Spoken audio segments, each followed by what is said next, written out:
Please join me in welcoming Denzel Washington.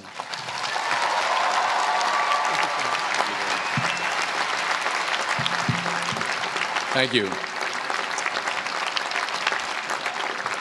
Thank you very much. I am obviously the most unorganized. Everybody else has nice boxes to bring their script up in. I just kind of got it all messed up here and put it inside of a magazine. So in fact, I don't even have it in the right order. Wait a minute, let me get it in the right order here. So if it starts flying around the stage, just, run around and grab it for me and bring it back up here for me. I'll keep going as I can. President Gutman, Provost Price, Board Chair Cohen, fellow honorees, beautiful honorees, and today's graduates. I'm honored and grateful for the invitation today. It's always been great to be on the Penn campus. I've been here before a lot of times for basketball games. My son played at the Palestra, played on the basketball team. Yeah, that's right. He played on the basketball team. Coach didn't give him enough playing time. We'll talk about that later. No, but I'm really pleased with the progress that Coach Allen has made, and no, I do. I really am, and I hope him the best success in the future. And I always get a warm welcome when I come to Pennsylvania, when I come to Philadelphia, except on the few occasions where I wear my Yankee cap.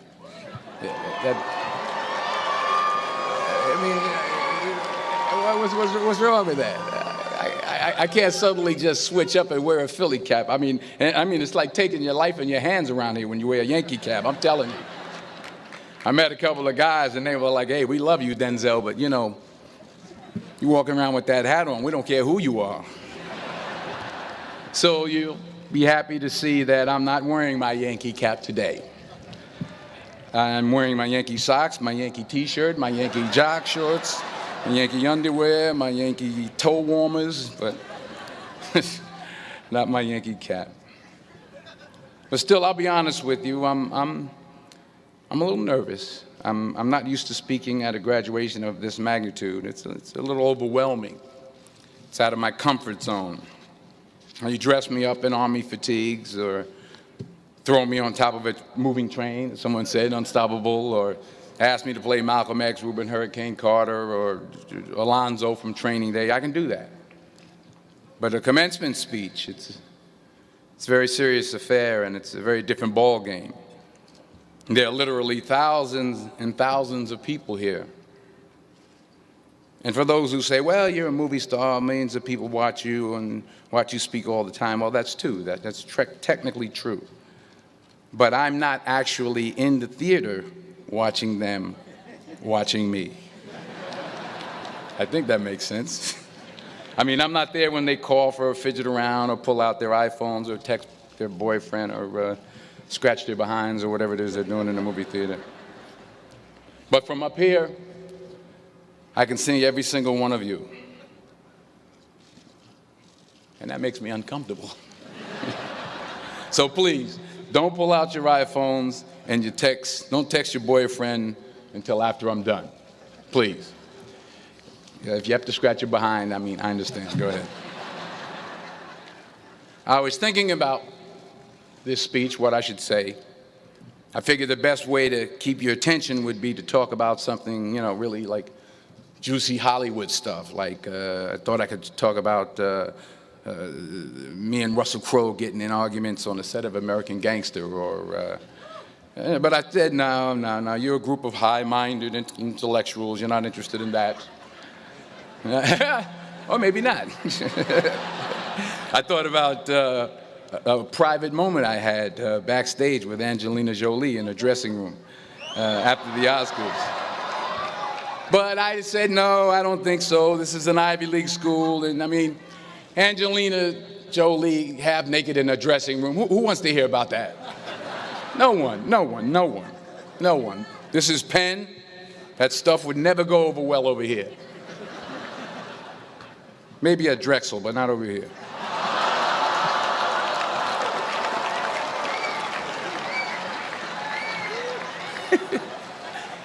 Woo, I'm in trouble now.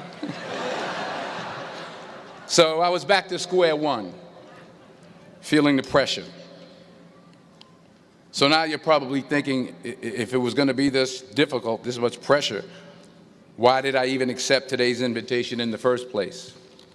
Well, you know, my son goes here, that's number one. That's a good reason. And I always like to check to see how my money's being spent. And I'm sure there's some parents out there who can relate to what I'm talking about. Yeah. To everybody upstairs. And there were some other good reasons for me to show up. Sure, I got an Academy Award, but I never had something called a magic meatball after waiting in line for half an hour at the food truck. Yeah? Yes, I talked face-to-face with President Obama, but I never talked face-to-face with a guy named Queter who sings bad songs over at Smokes on Tuesday night. I never been to Buies. I never been to Hemos. Yes, I have played a detective who battles demons, but I've never been to a school in my life where the squirrel population has gone bananas. I mean, they're breaking in the dorm rooms, they're walking around campus. I think I saw some carrying books on their way to class. So I had to be here. I had to come. Even though I was afraid I might make a fool of myself. In fact, if you really want to know the truth, I had to come exactly because I might make a fool of myself. Now, what am I talking about? Here it is. I found that nothing in life is worthwhile unless you take risks. Nothing. Nelson Mandela said, "There is no passion to be found playing small and settling for a life that's less than the one you're capable of living." Now, I'm sure in your experiences in school and applying to college and picking your major and deciding what you want to do with life, I'm sure people have told you to make sure you have something to fall back on. Make sure you got something to fall back on, honey. But I never understood that concept, having something to fall back on. If I'm going to fall, I don't want to fall back on anything except my faith. I want to fall forward. I figure at least this way I'll see what I'm going to hit. Fall forward. This is what I mean. Reggie Jackson struck out 2,600 times in his career, the most in the history of baseball. But you don't hear about the strikeouts. People remember the home runs. Fall forward. Thomas Edison conducted 1,000 failed experiments. Did you know that? I didn't know that. Because the 1,001st was the light bulb. Fall forward. Every failed experiment is one step closer to success. You've got to take risks, and I'm sure you've probably heard that before, but I want to talk to you about why that's so important. I got 3 reasons, and you can pick up your iPhones. First, you will fail at some point in your life. Accept it. You will lose. You will embarrass yourself. You will suck at something. There's no doubt about it. And I know that's probably not a traditional message for a graduation ceremony, but hey, I'm telling you, embrace it, because it's inevitable. And I should know. In the acting business, you fail all the time. Early on in my career, I auditioned for a part in a Broadway musical. Perfect role for me, I thought, except for the fact that I can't sing. So I'm in the wings, I'm about to go on stage, but the guy in front of me, he's singing like Pavarotti. He's just, and he's just going on and on and on, and I'm just shrinking, I'm getting smaller and smaller. So they say, "Oh, thank you very much, and you'll be hearing from us." So I come out with my little sheet music, and it was Just My Imagination by the Temptations. That's what I came up with. So I hand it to the accompanist, and she looks at it and looks at me and looks out at the director and was like, all right. So I start, I'm going to sing. I'm like, it's just my imagination once again, and then coming away with me. And I'm not saying anything, so I'm thinking I'm getting better. So I start getting into it. It was just my imagination. Running. They say, oh, yeah, thank you. Thank you very much, Mr. Washington. Thank you. So I assumed I didn't get the job. But the next part of the audition, he called me back. The next part of the audition is the acting part of the audition. Now I'm like, hey, okay, maybe I can't sing, but I know I can act. So they pair me with this guy, and again, I didn't know about musical theater. And musical theater is big, so they can reach everyone all the way in the back of the stadium. And I'm more from a realistic, naturalistic kind of acting where you actually talk to the person next to you. So I don't know what my line was. My line was, well, hand me the cup. And his line was, well, I will hand you the cup, my dear. The cup will be there to be handed to you. I said, oh, okay. Well, should I give you the cup back? Oh, yes, you should give it back to me because you know that is my cup and it should be given back to me. I didn't get the job. But here's the thing. I didn't quit. I didn't fall back. I walked out of there to prepare for the next audition, and the next audition, and the next audition. I prayed. I prayed, and I prayed. But I continued to fail, and fail, and fail. But it didn't matter, because you know what? There's an old saying, you hang around the barbershop long enough, sooner or later you're going to get a haircut. So you will catch a break, and I did catch a break. Last year, I did a play called Fences on Broadway. Someone talked about it.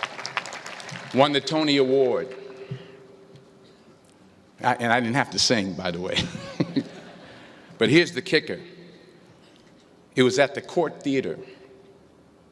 It was at the same theater that I failed that first audition 30 years prior. The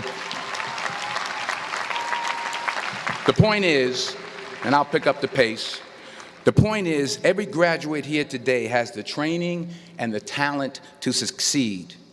But do you have the guts to fail? Here's my second point about failure. If you don't fail, you're not even trying. I'll say it again. If you don't fail, you're not even trying. My wife told me this great expression. To get something you never had, you have to do something you never did. Les Brown's a motivational speaker. He made an analogy about this. He says, imagine you're on your deathbed, and standing around your deathbed are the ghosts representing your unfulfilled potential. The ghost of the ideas you never acted on. The ghost of the talents you didn't use. And they're standing around your bed, angry, disappointed, and upset. They say, we came to you because you could have brought us to life, they say. And now we have to go to the grave together. So I ask you today, how many ghosts are going to be around your bed when your time comes? You've invested a lot in your education, and people have invested in you. And let me tell you, the world needs your talents. Man, does it ever. I just got back from Africa like 2 days ago, so if I'm rambling on, it's because I'm jet lagged. I just got back from South Africa. It's a beautiful country, but there are places there with terrible poverty that need help. And Africa is just the tip of the iceberg. The Middle East needs your help. Japan needs your help. Alabama needs your help. Tennessee needs your help. Louisiana needs your help. Philadelphia needs your help. The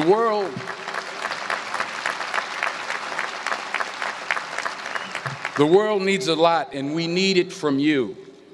We really do. We need it from you young people. I mean, I'm not speaking for the rest of us up here, but I know I'm getting a little grayer. We need it from you, the young people, because remember this. So you got to get out there.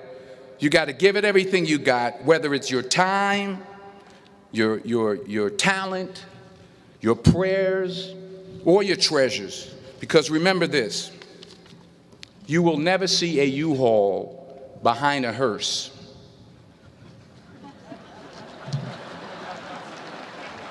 I'll say it again. You will never see a U-Haul behind a hearse. You can't take it with you. The Egyptians tried it, and all they got was robbed. So the question is, what are you going to do with what you have? I'm not talking about how much you have. Some of you are business majors, some of you are theologians, nurses, sociologists, some of you have money, some of you have patience, some of you have kindness, some of you have love, some of you have the gift of long suffering, whatever it is, whatever your gift is. What are you going to do with what you have? All right, now here's my last point about failure. Sometimes it's the best way to figure out where you're going. Your life will never be a straight path. I began at Fordham University as a pre-med student. I took a course called cardiac morphogenesis. I still can't say it. Cardiac morphogenesis. I couldn't read it. I couldn't say it. I sure couldn't pass it. So then I decided to go into pre-law, then journalism. And with no academic focus, my grades took off in their own direction. Yeah, down. I was a 1.8 GPA one semester, and the university very politely suggested that it might be better to take some time off. I was 20 years old. I was at my lowest point. And then one day, and I remember the exact day, March 27th, 1975, I was helping my mother in her beauty shop. My mother owned a beauty shop up in Mount Vernon. And there was this older woman who was considered one of the elders in the town. And I didn't know her personally, but I was looking in the mirror, and every time I looked at the mirror, I could see her behind me, and she was staring at me. She just kept looking at me. Every time I looked at her, she kept giving me these strange looks. So she finally took the dryer off her head and she said something I'll never forget. First of all, she said, "Somebody give me a piece of paper. Give me a piece of paper." She said, "Young boy, I have a prophecy, a spiritual prophecy." She said, "You are going to travel the world and speak to millions of people." Now, mind you, I'm 20 years old. I'm flunked out of school. In fact, like a wise ass, I'm thinking to myself, maybe she's got something in that crystal ball about me getting back into school next fall. But maybe she was on to something, because later that summer, while working as a counselor at a YMCA camp in Connecticut, we put on a talent show for the campers. And after the show, another counselor came up to me and asked, "Have you ever thought about acting? You're good at that." So when I got back to Fordham that fall, I got in and I changed my major once again for the last time. And in the years that followed, just as that woman prophesied, I have traveled the world and I have spoken to millions of people through my movies. Millions who up till this day couldn't see me, who up till this day I couldn't see while I was talking to them, and they couldn't see me. They could only see the movie. They couldn't see the real me. But I see you today, and I'm encouraged by what I see. And I'm strengthened by what I see. And I love what I see.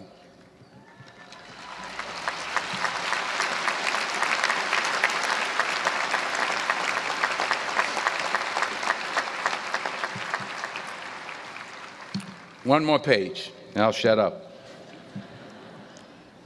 Let me conclude with this one final point, and actually the president kind of brought it up. It has to do with the movie Philadelphia. She stole my material. Many years ago, I did this movie called Philadelphia. We filmed some of the scenes right here on campus. Philadelphia came out in 1993. Most of you were probably still in diapers. Some of the professors, too. But that cracked me up. But it was a good movie. Rent it on, Netflix. It's a good movie. Rent it. I get 23 cents every time you rent it. Please, rent it. True. Parents up there, rent it. Netflix, please. Tell your friends too. It's about a man played by Tom Hanks who's fired from his law firm because he has AIDS. He wants to sue the firm, but no one's willing to represent him until a homophobic ambulance chaser lawyer, played by yours truly, takes on the case. In a way, if you watch the movie, you'll see everything I'm talking about today. You'll see what I mean about taking risk or being willing to fail. Because taking risk is not just about going for a job. It's also about knowing what you know and what you don't know. It's about being open to people and to ideas. In the course of the film, the character I play begins to take small steps, small risks. He very, very, very slowly begins to overcome his fears. And I feel ultimately his heart becomes flooded with love. And I can't think of a better message as we send you off today. To not only take risks, but to be open to life, to accept new views, and to be open to new opinions, to be willing to speak at a commencement at one of the best universities in the country, even though you're scared stiff. While it may be frightening, it will also be rewarding. Because the chances you take, the people you meet, the people you love, the faith that you have, that's what's going to define you. So members of the class of 2011, this is your mission. When you leave the friendly confines of Philly, never be discouraged, never hold back, give everything you got. And when you fall throughout life, and maybe even tonight after a few many glasses of champagne, remember this: fall forward. Congratulations. I love you. God bless you. I respect you.